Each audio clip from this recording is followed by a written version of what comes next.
Cui Hongjian is Professor of European Studies at Beijing Foreign Studies University.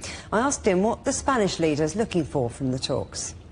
Spain as a major member state of the European Union, and also it enjoys very, very good relations, especially in trade with China. So this time, I think the economic and trade cooperation undoubtedly will be a top priority. And also, at the same time, of course, not only both sides need to insist on some principles, including free trade or multilateralism. At the same time, I think some practical cooperation will be needed. For example, how could Spain do something more to help the situation, especially when the European Union is planning to, impose some tariffs on Chinese EVs to European markets.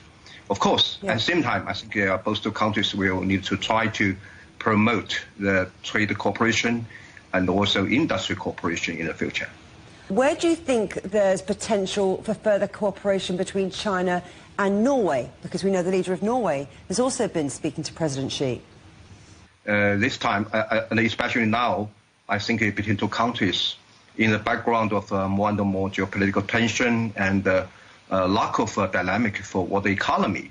So I think it's a good time for both sides to try to promote bilateral cooperation, including, as we know, the green transition and the related technological cooperation and even maritime cooperation. Also, both China and Norway, they do have a lot of complementary advantages for this bilateral cooperation. So I believe this visit by Norwegian leader to China, it will give some more dynamic for this cooperation between two countries.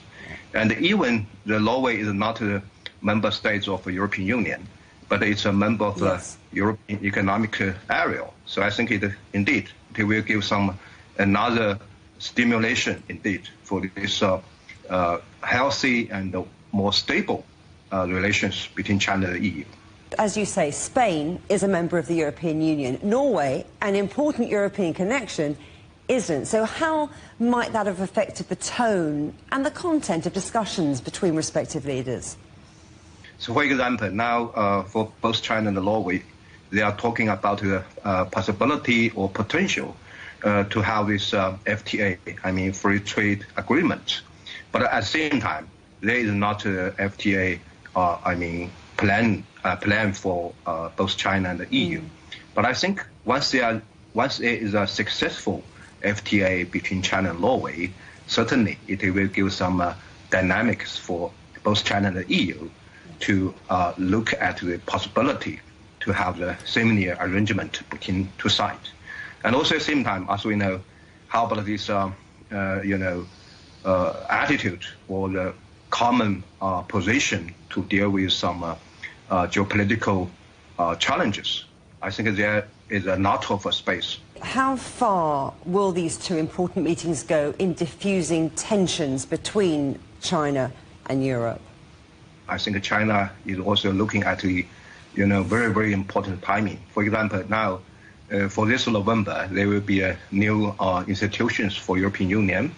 Hopefully, at that time, both China and the EU, they could have some discussion on the further cooperation, maybe in a new, stage. But I think once both China and the EU will insist this definition about the comprehensive strategic partnership, undoubtedly there will be some more solutions. There will be some more wisdom for any kind of common challenges.